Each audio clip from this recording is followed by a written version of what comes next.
Hi అండి. అందరికి నమస్తే. ఓం నమో వినాయకాయ.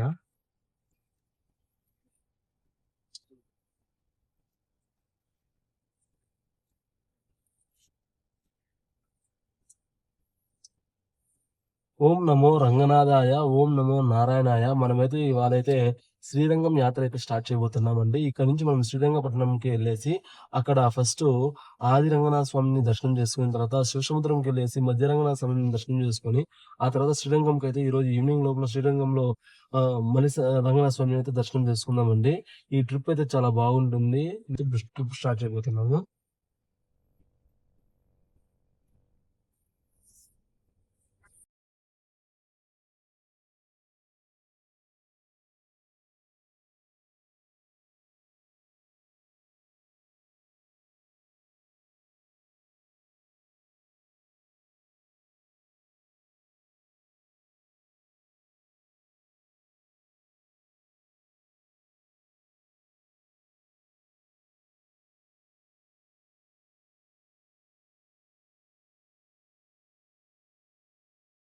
హాయ్ అండి. అందరికి గుడ్ మార్నింగ్. ఇప్పుడే సమయం ఖచ్చితంగా అయితే 5:30 అవుతుందండి. జస్ట్ ఇప్పుడైతే మనం శ్రీరంగపట్నంకి అయితే రీచ్ అయ్యాము. అక్కడ దూరంగా కనిపిస్తుందండి గోపురము. అదే అండి మన యొక్క శ్రీరంగపట్నంలో ఉన్నటువంటి రంగనాథ స్వామి దేవాలయము. ఆది రంగనాథ స్వామి దేవాలయం అండి. ఇదొక చారిత్రక నగరం అండి. కర్ణాటక గర్వించదగ్గ పుణ్యక్షేత్రాల్లో ఇదొక పుణ్యక్షేత్రము. అదేవిధంగా ఈరోజు మన టార్గెట్ ఏంటో తెలుసా? ఒకే రోజులో 3 శ్రీ రంగనాథ స్వామి దేవాలయాలనైతే మనం దర్శించుకోవడం మన యొక్క టార్గెట్ అండి. మనమైతే అనుకున్న సమయానికంటే ముందే వచ్చేసామండి ఇక్కడికి.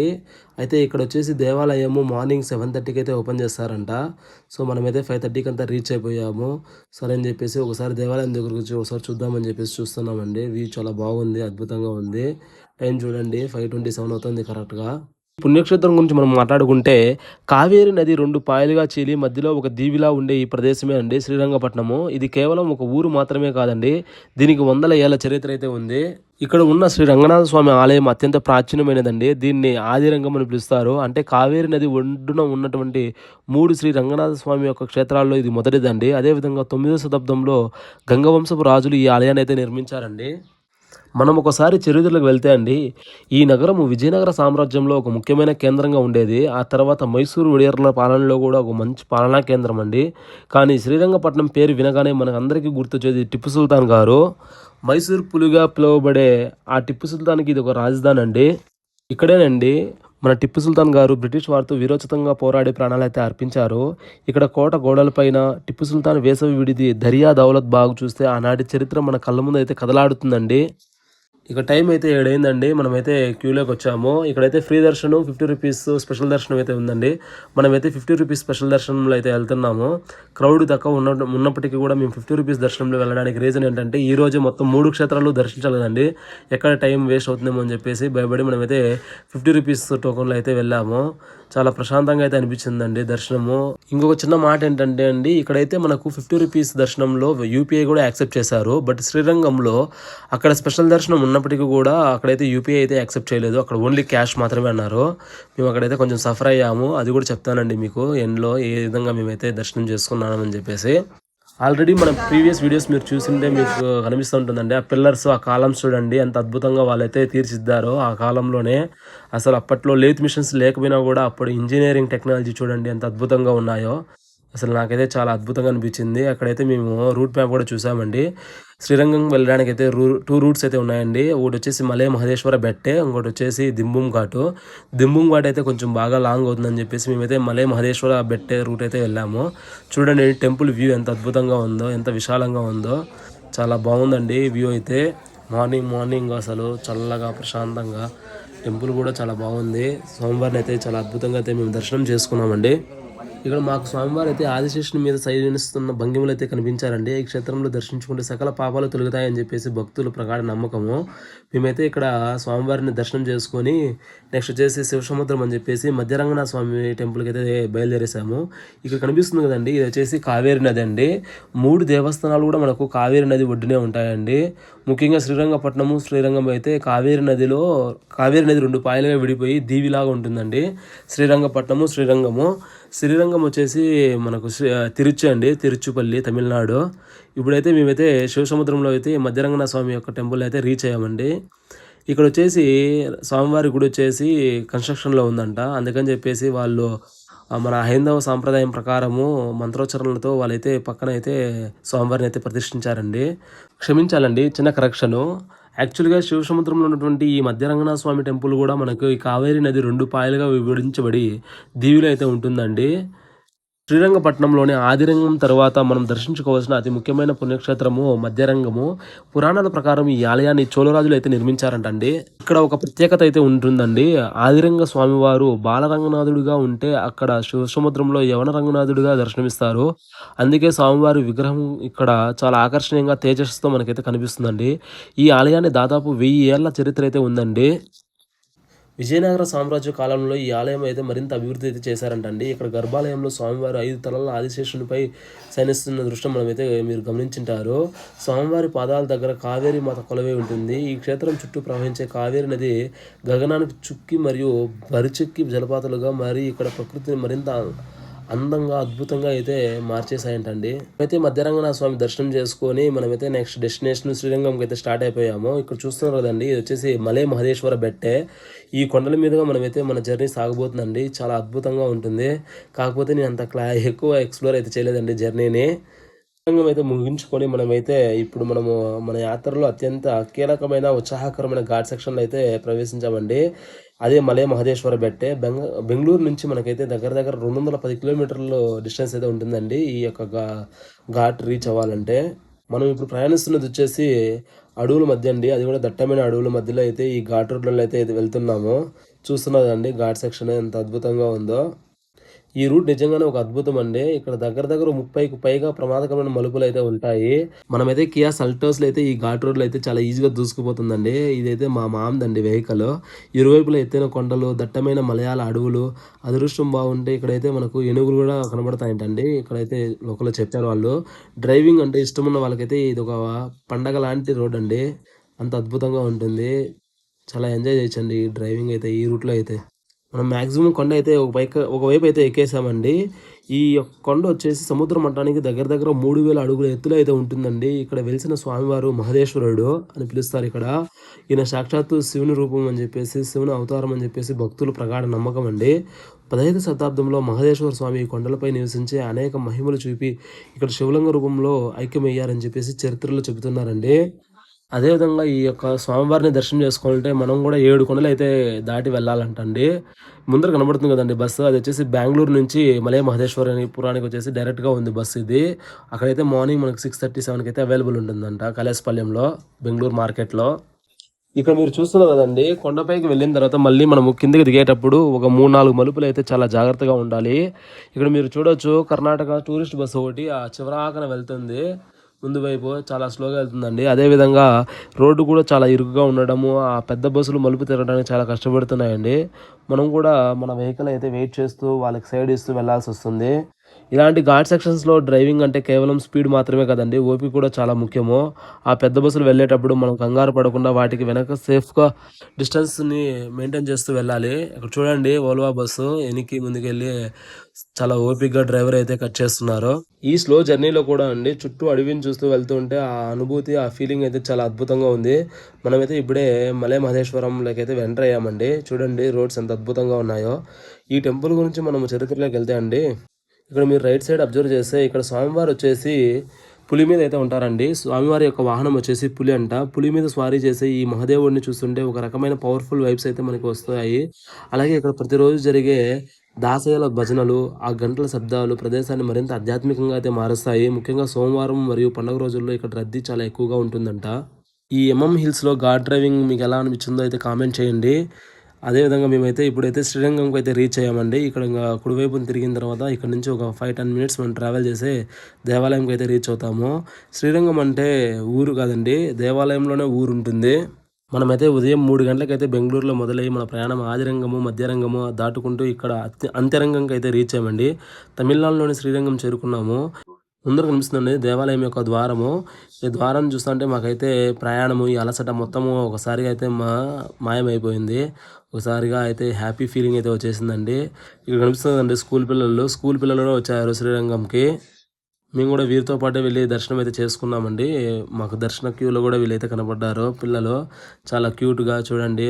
First class, second class, third class పిల్లల్లాగా ఉంటున్నారు వాళ్ళు. మనం శ్రీరంగం గురించి మాట్లాడుకుంటే అండి, భూలోక వైకుంఠం అని పిలుస్తారు. వైష్ణవ సాంప్రదాయంలో ఉన్న 108 దివ్య దేశాలలో ఇదైతే మొట్టమొదటిది మరియు అత్యంత ముఖ్యమైనదండి.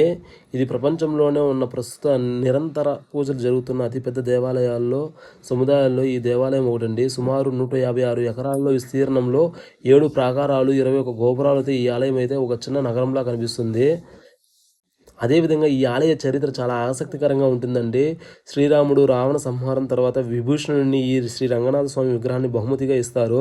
విభూషణుడు దాన్ని లంకకు తీసుకెళ్తుండగా కావేరి నది ఒడ్డున ఇక్కడ ప్రతిష్ఠించాల్సి వస్తుంది. స్వామివారు ఇక్కడ ఉండిపోవాలని కోరుకోవడంతో విభీషణుడి కోసం శ్రీలంక వైపు మొహం పెట్టి శయనిస్తారు. అదే ఇక్కడ స్వామివారి యొక్క దక్షిణ దిశగా చూస్తూ కనిపిస్తారు. ఆ స్టోరీ అయితే మనం ఒకసారి డిస్కస్ చేద్దామండి. ఇప్పుడు శ్రీరంగంలో చూస్తున్నటువంటి రంగనాథ స్వామి విగ్రహం అండి, సాక్షాత్తు బ్రహ్మదేవుడు మానస పుత్రిక సత్యలోకంలో బ్రహ్మదేవుడు ఈ విగ్రహాన్ని పూజించేవారు. ఆ తర్వాత ఇక్ష్వాకు వంశపు రాజులైనటువంటి మనువు, ఇక్ష్వాకు మరియు దశరథ మహారాజులు ఈ విగ్రహాన్ని అయోధ్యకు తీసుకొచ్చి తమ ఆరాధ్య దైవంగా అయితే పూజించేవారు. సాక్షాత్తు శ్రీరామచంద్రుడు కూడా ఈ రంగనాథుని పూజించేవారంటండి. రావణ సంహారం తర్వాత శ్రీరాములు వారు అయోధ్యకు పట్టాభిషిక్తుడు అయినప్పుడు అండి విభీషణుడు అతిథిగా వెళ్తారు. తిరిగి లంకకు వెళ్లే సమయంలో విభీషణుడు భక్తికి మెచ్చిన శ్రీరాములు వారు తన ప్రాణప్రదంగా పూజించే శ్రీ రంగనాథ స్వామి విగ్రహాన్ని విభీషణుడికి అయితే బహుమతిగా ఇస్తారండి. అయితే రాములు వారు విభీషణుడికి ఒక ముఖ్యమైన నిబంధన విధిస్తారండి.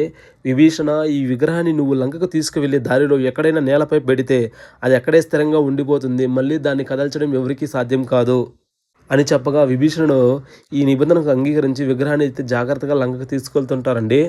విభీషణుడు ప్రయాణిస్తూ ఇప్పుడు మనం చూస్తున్న ఈ శ్రీరంగం ప్రాంతానికి చేరుకుంటారండి. అప్పట్లో ఇది ఒక దట్టమైన అడవి. అక్కడ కావేరి నది అందచందాలకు ముగ్ధుడైన విభీషణుడు సంధ్యావందనం చేసుకోవాలని అనుకుంటారండి. కానీ విగ్రహాన్ని కింద పెట్టకూడదు కదా. సరిగ్గా అప్పుడే ఒక బాలుడు కనిపిస్తారు. ఆ బాలుడు మరెవరో కాదండి, సాక్షాత్తు వినాయకుడే అని చెప్తారు. ఇక్కడ ఒక ఆసక్తికరమైన విషయం ఏంటంటే అండి, మనము గోకర్ణ చరిత్ర వినే ఉంటాము. రావణుడు ఆత్మలింగాన్ని లంకకు తీసుకెళ్లేటప్పుడు సంధ్యావందనం కోసము వినాయకులు వారి దగ్గర ఆ లింగాన్ని ఇచ్చి సముద్రం వైపు వెళ్తారు కదండి. అప్పుడు వినాయకుడు దాన్ని నేలపై పెట్టడం వల్ల అది గోకర్ణంలో ఉండిపోతుంది. సరిగ్గా అదే విధంగా ఇక్కడ కూడా మీరు గమనించారంటే శ్రీరంగంలో కూడా రావణుడి తమ్ముడైనటువంటి విభీషణుడు శ్రీరాముడు ఇచ్చిన రంగనాథుని విగ్రహాన్ని సంధ్యావందనం కోసం ఒక బాలుడి దగ్గర ఇవ్వడము, వారు కూడా సేమ్ కావేరి నది వైపు వెళ్తుండగా అప్పుడు ఆ బాలుడి విగ్రహాన్ని నేలపై పెట్టడము వల్లే స్వామివారు అయితే ఇక్కడ స్థిరంగా ఉండిపోయారండి. అంటే అన్నదమ్ములు ఇద్దరి విషయంలోనూ కూడా దాదాపు ఒకేలాంటి సంఘటన జరిగింది చూడండి. అయితే స్వామివారు పెరియ పెరుమాలుగా అయితే కొలువై ఉంటారండి. ఆదిశేషునిపై శయనిస్తున్న ఆ దివ్య మంగళ రూపాన్ని చూడటం ఒక అదృష్టము.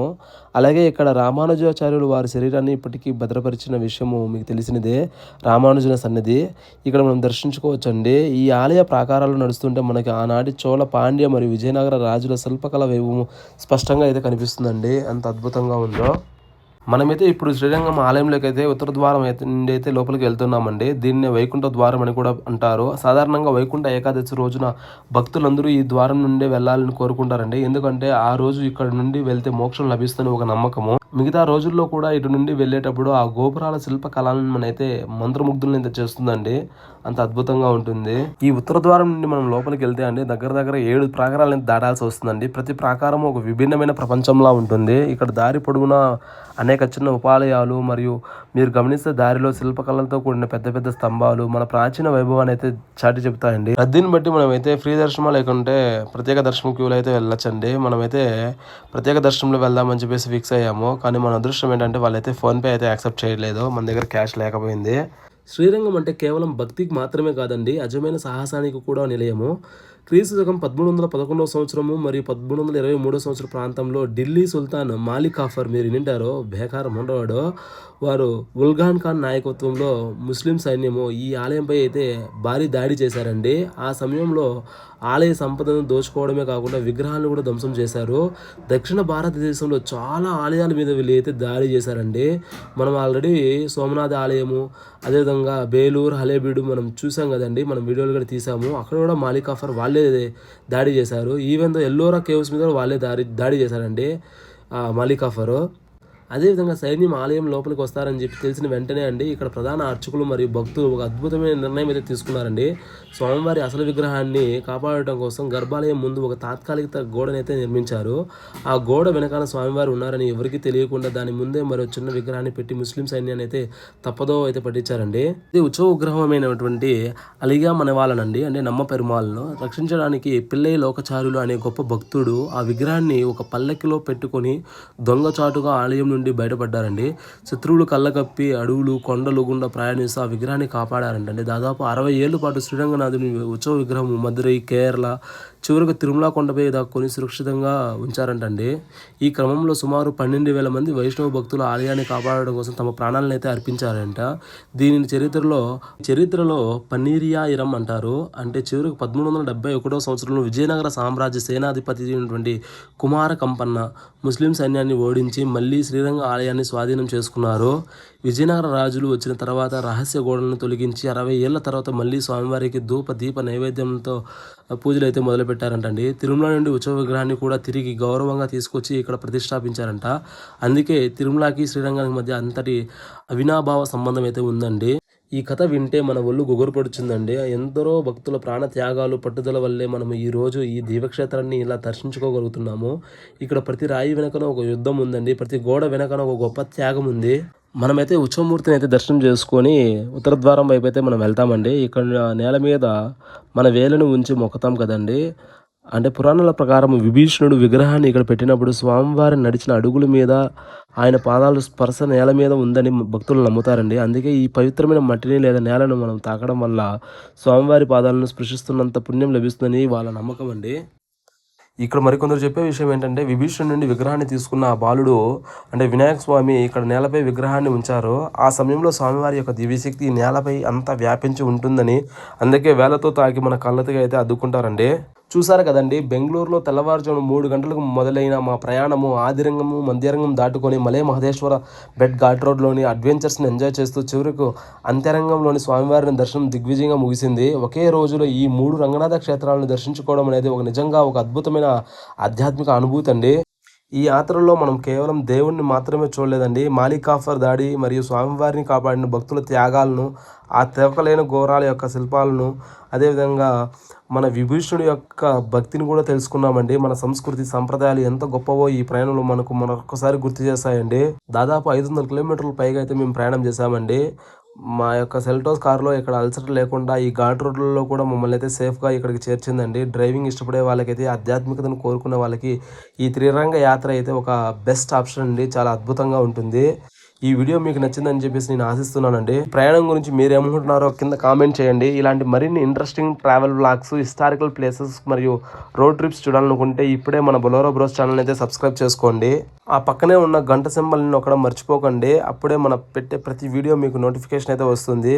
ఈ వీడియోని మీ ఫ్రెండ్స్ అండ్ ఫ్యామిలీకి షేర్ చేయండి. మళ్ళీ మరో అద్భుతమైన ప్రదేశంతో మరో కొత్త వీడియోతో కలుద్దాము. అంతవరకు సెలవండి. జై శ్రీమన్నారాయణ, జై Shri Ranganatha Swamy. Thank you so much అండి ఈ వీడియోని ఎండ్ వరకు చూసినందుకు.